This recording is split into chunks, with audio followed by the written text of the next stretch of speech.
Hello and good morning. This is your host, Jeff Nosanov of the Space Madness Podcast, episode 39. And today we have a really interesting guest, a retired Air Force Major General, Jim Armour. And Jim and I met on LinkedIn, actually, but it turns out that he lives near me in Atlanta, and we have a number of interesting people in common in our background that we chatted about. So with that, thanks for joining me, Jim, and excited for the conversation. Well, I'm looking forward to the conversation as well, Jeff. I know we just met and we over a coffee discovered we had a lot of connections, and so I'm anxious to carry on. Great. Well, when I was thinking this morning about our session, I thought to myself, I don't actually know what a major general does all day. So I think it would be interesting, and as listeners will know, I'm going to go all the way back, as far as you'll go with me. But I'm curious, what is a day or what was a day in your role like? And really, what does a major general do? Wow, that's an interesting one. Well, I assume you're talking sort of at the end of my career in the Air Force when I was a major general. I was primarily at the National Reconnaissance Office, running their signals intelligence division or directorate, and then at the National Security Space Office, where I sort of was in charge of overseeing in a staff kind of way all of the Air Force and other services, Navy, Army, Marines, Coast Guard, as well as the intelligence community satellite systems. So I wasn't running them. I was just doing the staff work to make sure they got their budget, that they were following presidential directives, that the policies were supporting their operations and not getting in the way of them doing, their business. And since I'd been in the field doing those operations earlier, I felt like I was pretty knowledgeable on what would work and what didn't work. And so that's what I did. It was just sort of senior executive level staff work at the end. Okay. So somewhere between CEO and COO? Yes. Okay. Closer to chief policy officer, maybe. Okay. Right. So you're trying to set the conditions that would allow the units under your purview to have great success. Clear the decks, make sure they had the budget, make sure they had the manpower, make sure the right policies and prescriptions were in order so that they could do an excellent job. That felt pretty rewarding. Yeah. Well, what you're describing is my favorite kind of manager. Who gets me what I need and gets out of the way.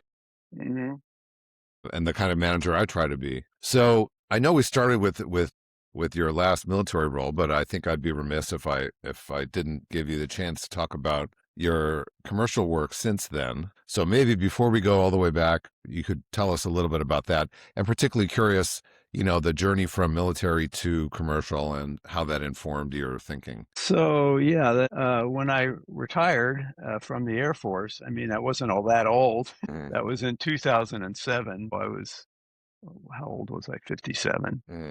And I felt like I had a lot more to contribute to the space business. Now, keep in mind, I'd been working primarily military and intelligence, national security space. So I had a deep interest in, number one, what the commercial industry could do to support those military and national security operations. And then a lifelong curiosity about the civil space program. As we'll probably talk about later, I did get astronaut training earlier in my career, and so I met a lot of the manned spaceflight organizations throughout my career, even though I wasn't directly responsible for it. So I started looking for positions after I retired from the military in commercial industry that could address all of those issues. I was a strong advocate at the end for small sats, and back then a small sat meant about 400 to 500 kilograms. Sure, a Mini Cooper. That's right. There was only two companies that were serious about small sats, and that was Orbital Sciences and ATK, which neither of those companies still exist today. They were both absorbed by Northrop Grumman. But those are really the only two that were pursuing seriously, putting their finances into it to develop the market. I was able to get a job with ATK. and we got at least one small sat ordered and deployed. And then I discovered other cool things going on, not the least of which was on-orbit satellite servicing. So within ATK and then Orbital Sciences, when they merged, we set up a little standalone company called Space Logistics LLC, which managed to survive all the mergers and buyouts by the bigger companies. It still exists today. It's still a sort of a standalone subsidiary of Northrop Grumman. And we were able to make that a success and delivered the first on-orbit satellite servicing vehicle, which is, there's two of them now operating in space today. The mission extension vehicle, number 1 and number 2, out at geostationary, extending the life of an Intelsat ComSat, each one. Okay. So you just went over a whole lot. A number of thoughts came to me, but one thing that I only recently learned, and I've had an interest in civil and military or defense space overlapping for many years, but the thing that I just recently learned was that and maybe you can add some color to this or tell me if I got it wrong. But what I recently read was that, the era that we live in now of massive defense company system integrators, there was actually some urgency, or there was something like a request from the Air Force, I've read, in the 80s and 90s for the consolidation to occur. And that was requested because, or something like that, it would help with contracting. Can you give us some insight on that? Because I only read a brief article about it, never heard of it before. that was the peace dividend, right? Okay. So at the end of the Cold War, which was like 89 to 90, is when it ended, and then the budgeteers and the leadership at the time said, since there's no Cold War anymore, we don't need to support all of these big fancy systems, because our enemy is gone. And so the budgets got crunched, and even, let's see, it was Weinberger, I think, was the Secretary of Defense. He said, sort of looked to left and right, and he says, all you leadership in industry, there's only going to be 1 out of 3 of you left, because we're, cutting the budgets. So there was a great deal of consolidation at that time. Do you think that, with the benefit of hindsight now, do you think that was a constructive, there's many stakeholders, but a constructive move for the national defense? Well, we made it a constructive move, because sometimes you do need to weed out what's going on. And although it was very painful, affected a lot of people personally, their careers, their jobs, etc., it did sort of break glass and require that we put together a more streamlined and efficient way of doing business, which I believe we've been pretty successful at doing, not the least of which was the creation of the Space Force. Okay. So that connection, that's 20 years later. It is, right? Okay. But it took a while, to assess the proverbial damage of all of the consolidation and, lay out a plan that then everybody, or at least the majority of people, could vote for, right? So I was a deep-seated advocate for the creation of a Space Force most of my career. Okay.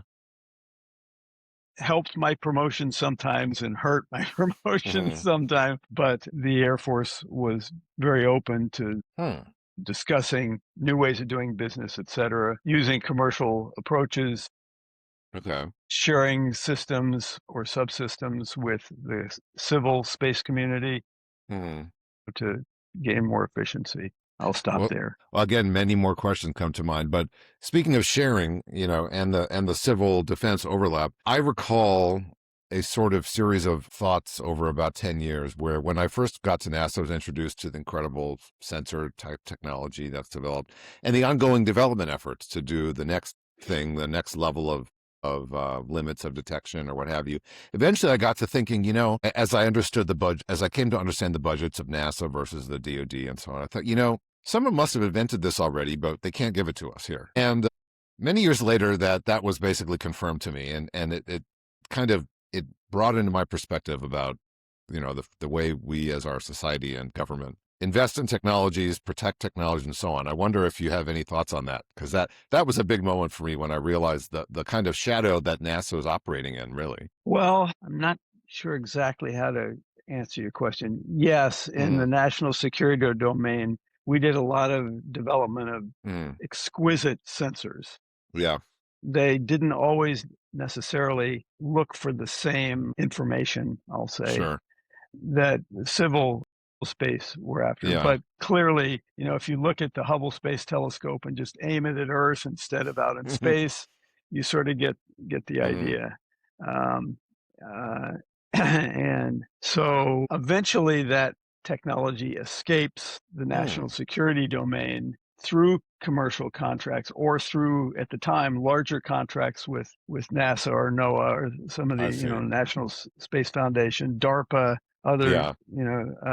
entities that can sort of transcribe that technology into more civil or commercial applications. It leaks out. It sometimes Yeah. takes a while, but Or it's redeveloped, I think. I mean, from what well, I've there's seen, and that's yeah, happened too. That's happened yeah, too, for sure. yeah. So again, I could keep, I have so many more questions, but I want to learn more about you. So let's go back as far back as you're willing to, what led you to the Air Force? And I know you've always had an interest in space, so I'm curious on where that came from. I mean, where do you want to start? Well, when I was a kid, my brother and I built stuff. I Mm-hmm. will say my younger brother is the brains of the operation, but we would build toy rockets. I built balsa wood airplanes and would Mm-hmm. put thimble drone gas motors on them. They Mm-hmm. would crash and burn, but that was when we were kids. So I'd always had an interest in aerospace writ Mm-hmm. large. Actually, to be honest, mostly airplanes. But Okay. then this thing called the Vietnam War came along, Mm-hmm. and I had a pretty low draft number, so I was Mm-hmm. going to be drafted Okay. once I graduated from Lehigh University. And so I had to make a choice. Do I want to go in as a enlisted Army, or Uh, do I want to get a commission and have to stay maybe another extra year before I could go out and, uh, join the civil or industry in the aerospace industry? And I decided to get the commission. And so I went into the service, okay. into the Air Force for that reason. And I had such an enlightened time. I met great people. I got to Uh, work on great missions. It was a very family oriented thing. I was brand new married, just like I had brand new second uh, lieutenant bars, right? okay. And they took care of my, growing Wow. family. And it never occurred to me to leave because they kept, we'd like you to have a master's degree in laser physics. Okay, Okay. that's cool. Oh, we'd Yeah. like you to be an astronaut nominee. Oh, I can do that, right? And Wow. it just kept being fun and rewarding, and I felt like I was doing something of worth. Well, there's two threads I want to pull on there. A question that never occurred to me, being younger than the draft, was so when you got drafted, they just told you what service you're going into? Well, absolutely. Okay. So Yeah, and then you went in as enlisted. got it. Uh, Okay. Now, once you were trained, enlisted, there Mm, were ways that you could, promote yourself and go to additional training and okay. upgrade to an officer. But Mm, through the ROTC, Reserve Officer Training mm. Candidate School, I went through Lehigh University, got my commission that way. Okay. So that was sort of strategic to position yourself. Well, again, I had no intention of making it a career. It's just that I forgot to get out, right? Sure. It's what it boils down to because I was having way too much fun. Well, speaking of fun, I'd love to hear the story of the astronaut nomination. Sure. Um, my first assignment was as a missile launch officer, Mm-hmm. which is, I was babysitting a nuclear weapon, basically. It was a Titan II rocket, 50 feet underground. I was Mm-hmm. stationed in Wichita, Kansas. And out of that position, they sent me to Air Force Institute of Mm-hmm. Technology in Dayton, where I got my laser physics electro-optics engineering degree. And I started to work what was known as reverse engineering. We would get a piece of an adversary equipment, sometimes like a whole airplane, and we'd disassemble it and figure out how well it worked and what its strengths and weaknesses were. I Okay. can't talk too much about my time. Sure. It was then called the Foreign Technology Division, now called Uh, NASIC, National Intel, uh, Space Intel Center. But from there, the intelligence community found me. And the hmm. National Reconnaissance Office said, this guy's doing work that we need to transcribe into our spy satellite business. So Okay. they brought me out there and they said, oh, that happened to be in the space shuttle era. Mm, The job that the National Reconnaissance Office put me in at first was launch systems integration. mm, So I was responsible as a young officer for putting national NRO satellites onto whatever launch system would work best. Sure. And since Carter said there's going to be only one launch system, and that's the shuttle, I became a shuttle expert. And the Department of Defense said, we need our own astronauts. We need our own payload specialists. Yes. We don't want to fly the shuttle because, NASA got military people and civilians that can do that. We want somebody who can take care of our precious, national security spy satellites as they are carried by the shuttle into orbit. So I became the free world's expert on a particular spy satellite. And I was to fly as the payload specialist with that satellite. And so I went through all the astronaut training. We can talk a lot about that, but at Edwards Air Force Base, flight test training, Navy dive training, because wearing the Navy dive suit is about as similar to a spacesuit as you're going to get. Surface supplied air in a suit, not scuba, and all sorts of other interesting training. So unfortunately, when I was about 10 months away from my crew's flight, the Challenger accident happened in January of '86. One of the crew members that I was going to fly with was killed in that. That was Ellison Onizuka. And so the whole program of the Air Force flying astronauts on the shuttle sort of went away overnight, right? Sure. So I did all that training, and I never did fly on the shuttle. Too bad, but the satellite that I was going to babysit on the way up and deployed from the shuttle eventually flew on a expendable launch vehicle several years later. I mean, it was a terrible blow losing the Challenger because everything was flying on the Challenger: commercial, military, national security, as well as civil. So man, it created a waiting queue to get things in orbit that just was incredibly costly to the American public. It was a disaster. And to say nothing of the NASA missions. Correct. That were also delayed, like Galileo. Absolutely. Yeah. And commercial. I mean, the decision to put all of our eggs in one basket, the space shuttle, was the error, was the critical error, because you knew there was going to be a failure. The space business is... Well, maybe you have some insight into what happened before that being the competing launch vehicle from the Air Force, as I understand it, that eventually kind of its requirements got folded into the shuttle. Correct. With the effect that I've read that basically the shuttle from day one was bigger and heavier than it ever needed to be. Oh, absolutely. Because it had... what can you tell us about that? I've read about it, but never spoken to anyone. That was not the thrust so much as the space, the payload that the shuttle could carry. So the Air Force, or actually the entire national security space community, when this shuttle was being developed, said, it's not big enough. Here are the satellites that we're building. Think Hubble, right? Yeah. And say, we need something that carries these up, and our expendable rockets will do that without too much trouble. Yeah. So please don't make us fly on the shuttle. And unfortunately, presidential policy was, nope, you're going to fly on the shuttle. So they had to redesign the shuttle to carry these monstrous payloads. That was part of the problem. That was the problem. Did you just say that the Hubble was first a national security telescope? Not directly, but the technology, yes. I mean, remember, the national security business was flying for 20 years. They were really good at doing what they did. Yeah.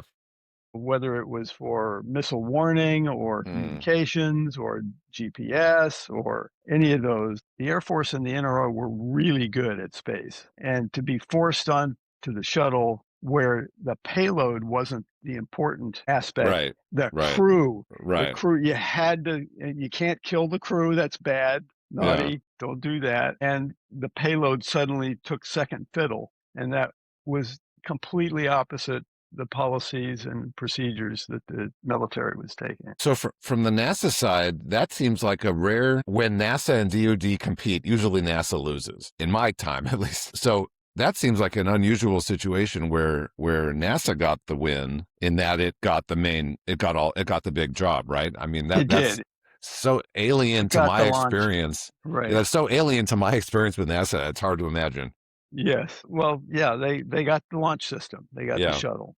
And remember, the shuttle, well, you know better than I, a lot of it was designed to build the International Space Station.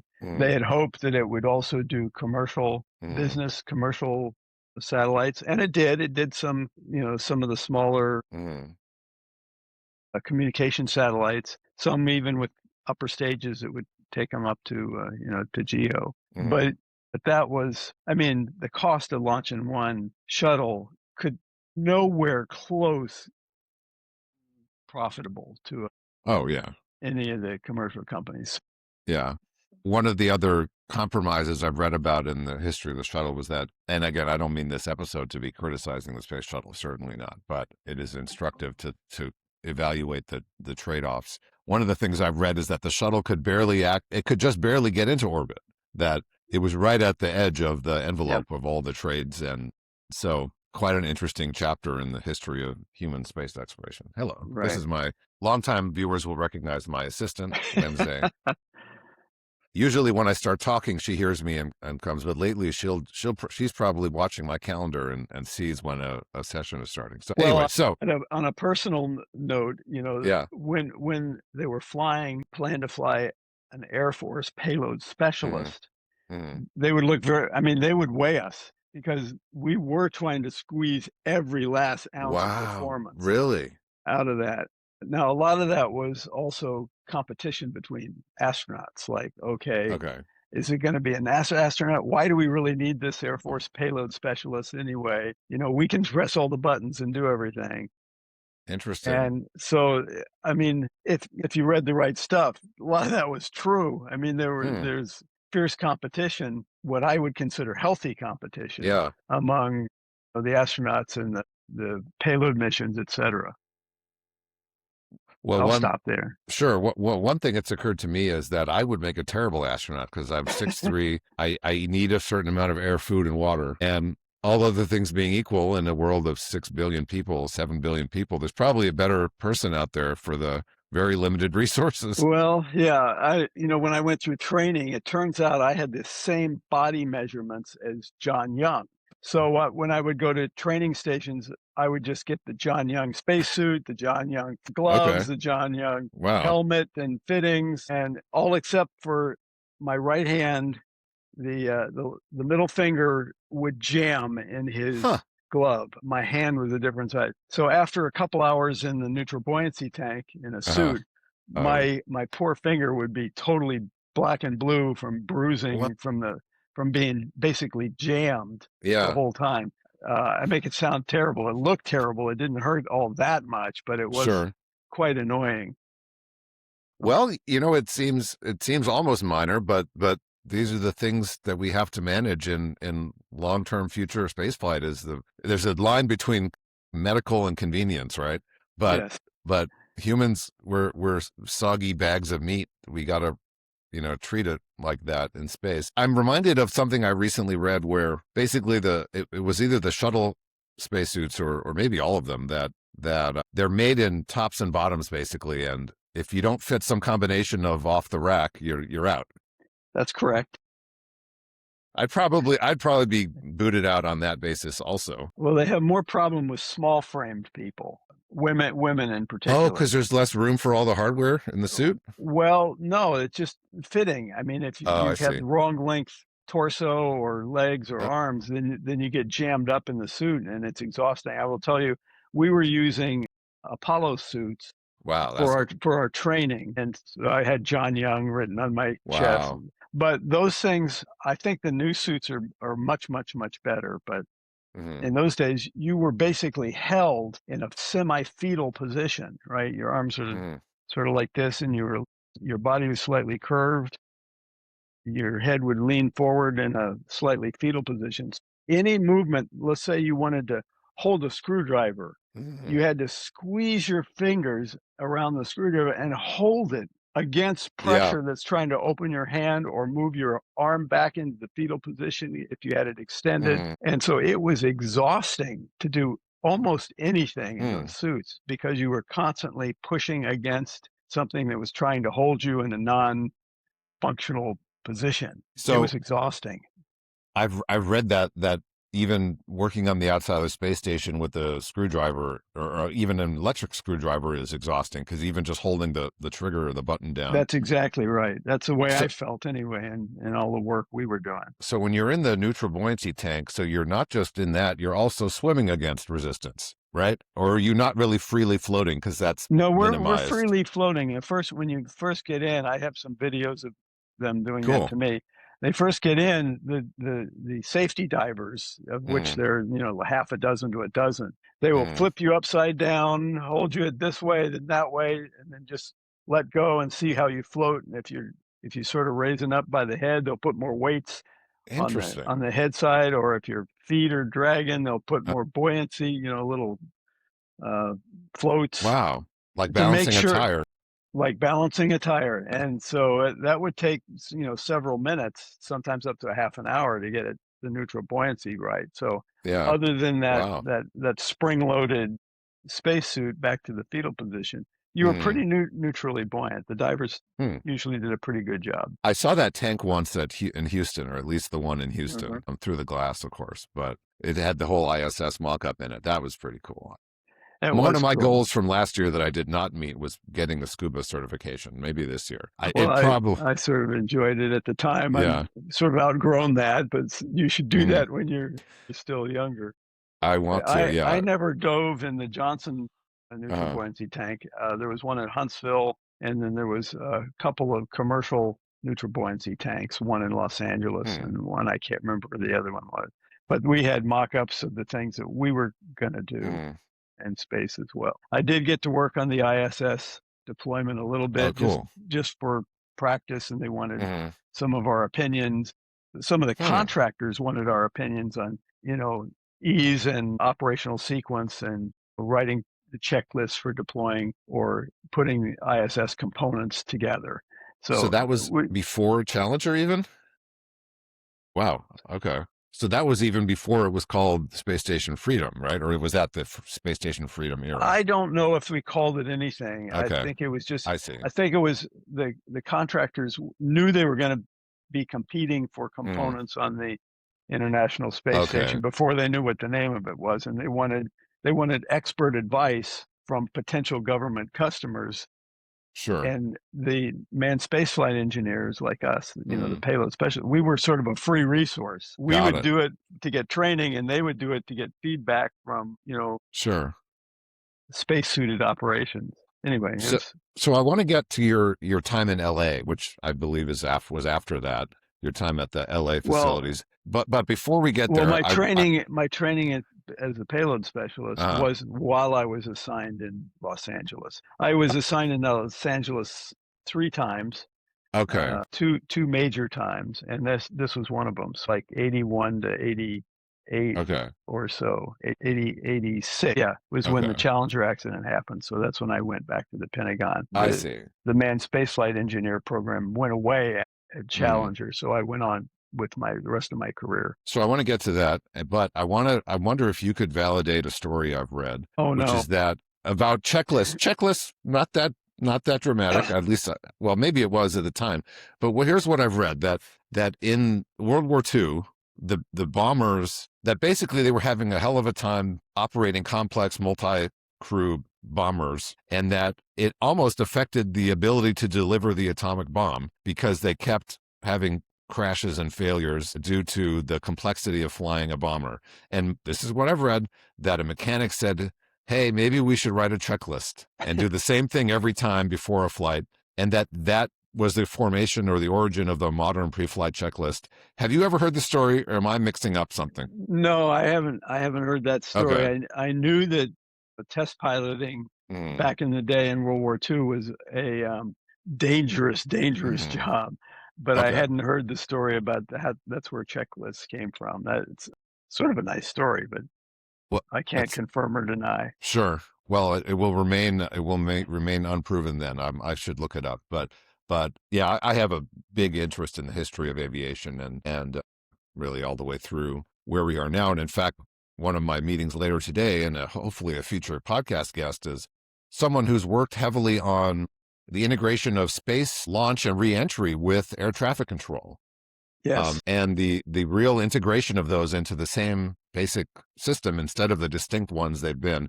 Actually, Yeah. I wonder in your career, when these things started happening all the time, did that ever come up from an operational Oh, point of view? absolutely. In fact, Okay, I was a member of the FAA's ComStack, Commercial Space Transportation Advisory Committee, interesting. for Okay. 2 or 3 years while I was working in industry.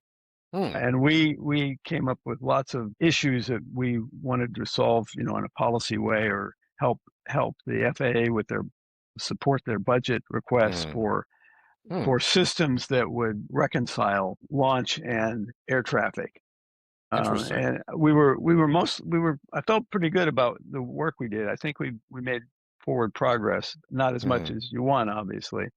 Um, and I've sort of lost touch with it in the last couple of years, but I was Huh. very active with the ComStack for a Well, couple of maybe 3 years. maybe I'll invite you back for a sort of 3 or 4 group chat with Sure. that group, because this outfit I'm talking to is apparently advising FAA right now. So that'd be very interesting. Do always they like to have a get name? Do they have a name or the company is called I no matter, we can work it yeah, later. yeah, I'll bring it up later. But one of my goals for this podcast is to kind of bring. I don't talk about this goal as much because mostly my goal is to show all of the huge variety of activities and people in the space industry. But I also would like to be able to share where these things overlap, things that are not obvious, or at least maybe not on top of mind, that where things connect. Because to get to, I always like to think to get to space, you have to fly through the air. You So do. the artificial separation that I've seen in many places is kind of a fiction. But anyway, so okay, so it sounds like obviously the end of that Air Force. I like the way you call it, babysitting the satellite. That was obviously a major change in a number of levels, NASA, DoD, and it ended with you back at the Pentagon. So I'm curious, tell us about that. What Well, how was that kind of tragedy? How does that even responded to? well, I we had to revive all of the expendable launch vehicle assembly lines, okay. basically. Uh, So the only one, there were like 10 Titan missiles mm, left. And so we lined them up to go. The sort of interestingly, the nuclear missile that I babysat as a missile launch officer, the Titan II, was called into service. We retired the nuclear weapons for Titan II mm, and turned the Titan IIs into small, regular launch vehicles, and used them all up. And we used other tricks like that. okay. But eventually they brought the Delta back. Mm, They brought the Atlas back, used up the Titan IIs, and then proceeded on to build big solid rocket strap-ons and other mm. ways to get the performance back up. Did that have anything to do with post shuttle, the kind of post shuttle commitment to separate crewed from launch? Clearly, the complexity of a combined crew and launch vehicle was Well, enormous. But yes. I mean, basically, I don't know that it happened. It just was assumed. I mean, okay, the National Security Space Office is no longer going to be part of sure. whatever the civil space program does. We separated. We went back Hmm. dark. Um, there Okay. were, a few last little experimental things that we did with the shuttle. I mean, Mm, we didn't like totally divorce, but mostly mm, divorced, I and see. went back on our own path and did some interesting things. Mm, I will tell you that my favorite, most rewarding job while I was in the Air Force was when I mm, was the director of the Global Positioning System. okay. That was awesome. Okay. That was before we had a full, a 24 ball constellation deployed. The first GPS satellite that I was responsible for launching Mm, blew up over my head when a Delta rocket exploded, wow. taking the first of our GPS 2R satellites down into the marsh. I will tell you the satellite worked great for about 17 seconds before it impacted What? the Florida terrain.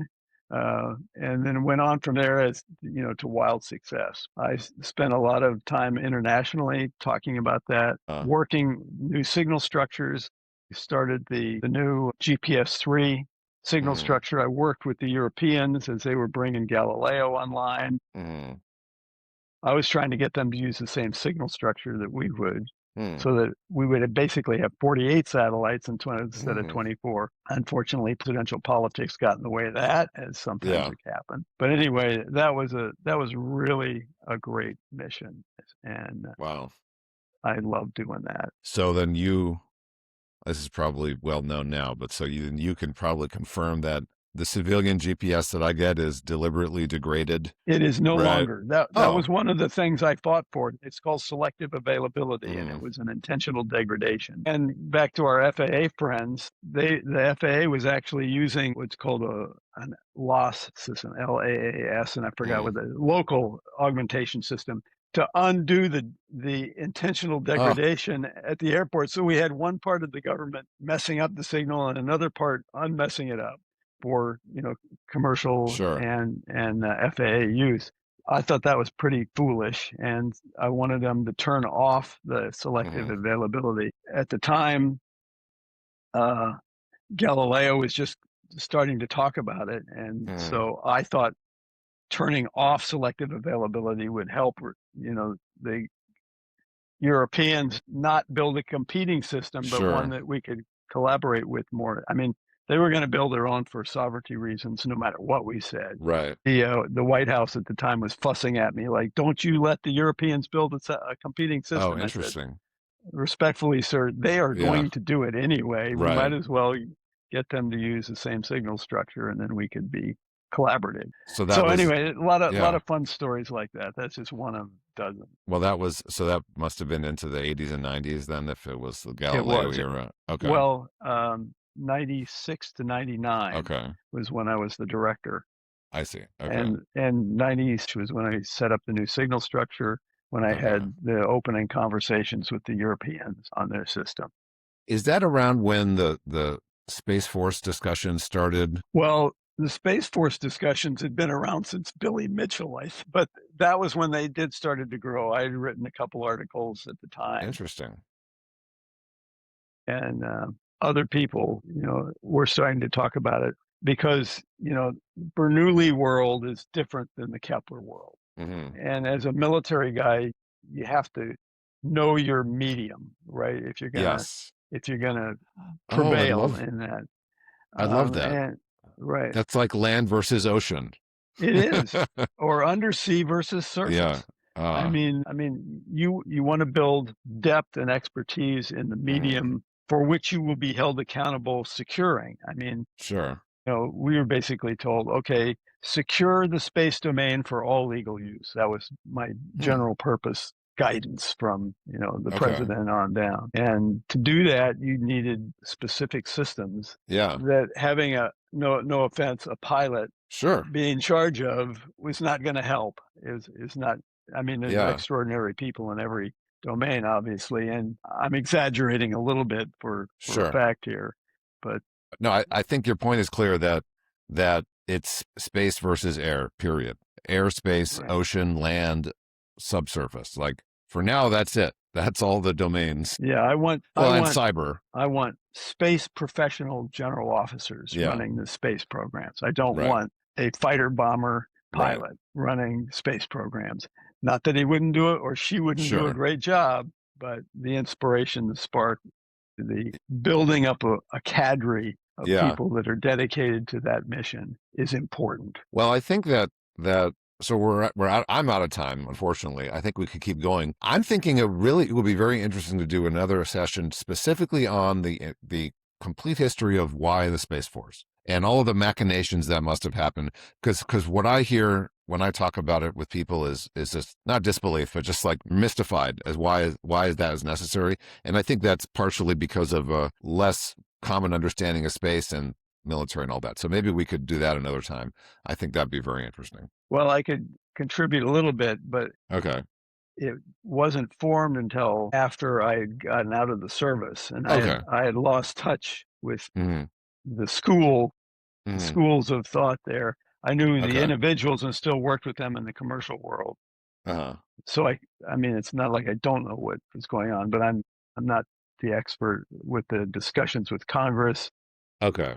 and things like that really were the key I critical see. path in Okay. getting the Space Force Well, actually getting Trump Mhm. to advocate for it, which was Mm. sort of the coin flip that it suddenly says, okay, now since the president's on board, Mm. we can probably pull this off. I think that is an excellent teaser on which to close our discussion today. So I want to thank everyone for listening to the Space Madness podcast, and thank you, Jim, for this fascinating discussion. I'm sure we'll be in touch again soon. And stay tuned for the next episode of the Space Madness podcast. Thank you very much. Thanks, Jeff. I enjoyed it.